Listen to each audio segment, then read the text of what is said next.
जहां तलवारों की चमक सूरज को चुनौती देती थी, जहां वचन के लिए सिर कट जाते थे, जहां शरण में आए व्यक्ति की रक्षा हेतु पूरा राज्य बलिदान हो जाता था, वहीं जन्म हुआ था राजस्थान के वीर, स्वाभिमानी और अद्भुत योद्धा देवड़ा राजपूतों का।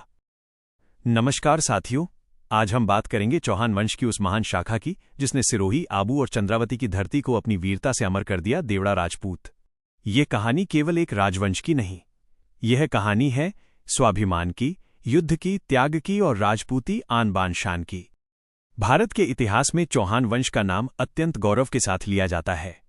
पृथ्वीराज चौहान जैसे महान सम्राट इसी वंश में जन्मे थे। चौहान अग्निवंशी राजपूत माने जाते हैं। किंवदंती के अनुसार आबू पर्वत पर हुए अग्निकुंड यज्ञ से 4 प्रमुख राजपूत वंश उत्पन्न हुए: परमार, प्रतिहार, सोलंकी और चौहान।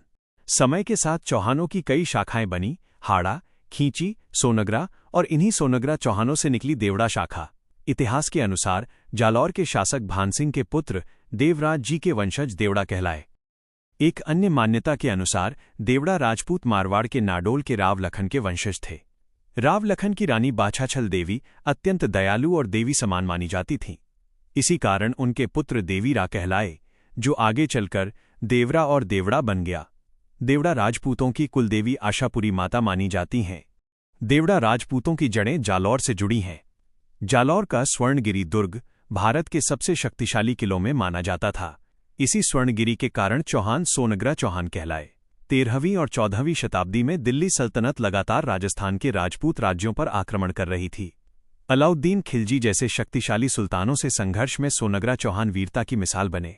जालौर के राजपूतों ने अंत तक युद्ध किया, लेकिन कभी आत्मसमर्पण नहीं किया। इसी संघर्षशील परंपरा से आगे देवड़ा शाखा का निर्माण हुआ। देवड़ा शाखा के आदिपुरुष